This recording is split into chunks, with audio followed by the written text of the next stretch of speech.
advertised that we were going to celebrate Mike's going away, we had no shortage of excitement and interest. So much so that we had to turn away people from other sectors, people that didn't even work at the consulate, et cetera, et cetera. Free food and free beer. Rips. No, but in seriousness, we're here for two reasons. One, of course, the farewell of Mike.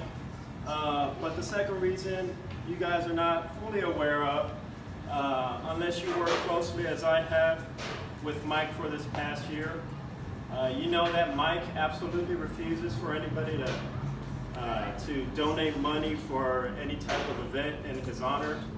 So all of the food that you see, all of the drinks, were all provided from Mike's pocket. So he did that in appreciation of all the support, all the work that you've showed him and our office through the years.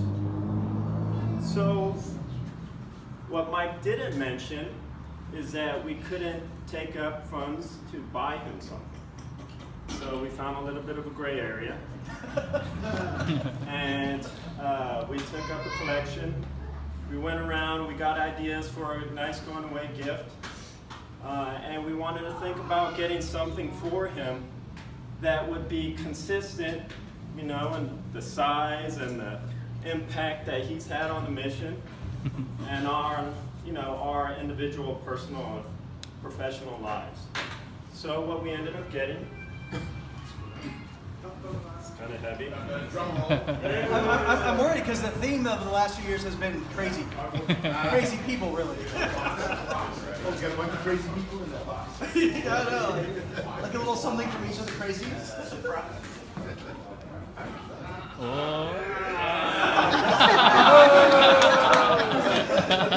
Something that'll fit in my bag. Yeah. I've been working out. Okay. So we got him this very tiny little plaque. And what I'd like to do, which is, you know, in the tradition of the Marines that we're going to adopt, what we're going to do is we're going to pass this plaque around to those that want to say something to Mike, you know, in appreciation about their experiences with him. They may do so. And then at the end, I'll collect the plaque, I'll read the plaque, we'll hand it over to Mike and give him the opportunity to say something. So I'll go first, and I'll say, Mike, thank you so much. It's been a pretty quick year. I knew this time would come, but I didn't know it would come so quickly. The previous 2 overseas posts I've had folks curtail on me, so I'm not sure if it's like something I'm doing or,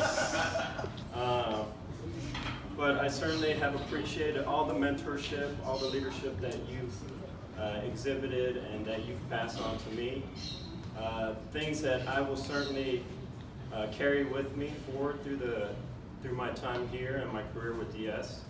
I don't think that in my 20 years with the government, I've ever had a boss as meticulous as you are, and I'm sure that others here can attest. Mike is the type of background investigations. So most of us know that if you're going to submit a product to Mike, you better make sure that it's absolutely perfect, because he doesn't accept anything less. And it's because he holds a high standard for himself, and he holds that high standard for the rest of us in the office. And I'll be honest, initially it was difficult, but over time I've come to appreciate that, and thank you for doing that. Also, if you know Mike as well as I do, he treats everybody with respect, and his interactions with his subordinates, his peers, his bosses are all equal, because he appreciates not just people's rank, but people as individuals. There's a saying that says, people will remember you not for what you tell them, but for how you make them feel. And I believe that Mike epitomizes this statement. He's always very careful with how he crafts the message to all of us that work for him. and I've appreciated that as well. So Mike, thank you so much for all of the support that you've shown me, all the mentorship, leadership you've shown me. I certainly look forward to working with you in the future. Appreciate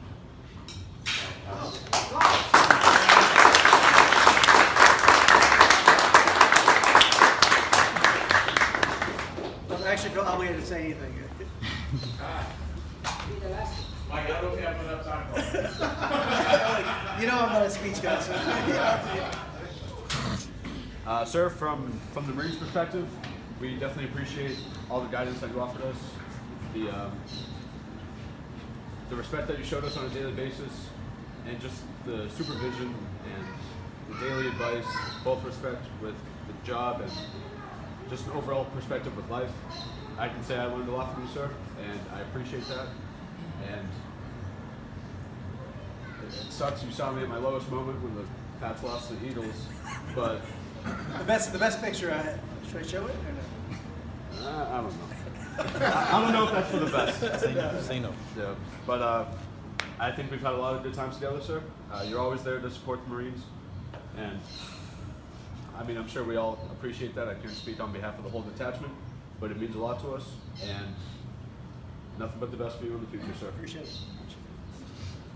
Sir, from the Marines, as well as the detachment commander, I've only been with you for a month and a half, but as short as it's been, it's still a lasting impression that you left on me. Our core values for the Marines are honor, courage, commitment, and just watching you embody that. The way you carry yourself, the way you act daily, your work ethic, the way you demand from the Marines, and I've had conversations with them, and you're demanding of them, and they can appreciate that. They might not like it all the time. I know firsthand, they're not always happy with me, and they're not always happy with you, but we're not here to be. It's not our job, is it? It's not our job to make them happy. It's our job to lead them and guide them. And conversations I've had with them and the previous detachment commander, that's exactly what you've done the whole time here. Appreciate you, and it's the little things that the Marines appreciate the most. They know that you're gonna guide them. They know you're gonna tell them what to do, what you expect from them, give them that leadership, that mentorship. But it's the little things when you're walking by and you're going to go get something to eat, and you're like, hey, you're hungry? I'll get you something. And they still tell you no, and you still bring them something back, and you won't take no for an answer. It's those things they appreciate those the most. Even because you don't have to do it. Nothing says you as the RSO you need to give them food. No, you going out of your own way, taking your money and doing little things for them. And that's just an example of one of the things that I've seen you do firsthand, and I've asked them, hey, does he always do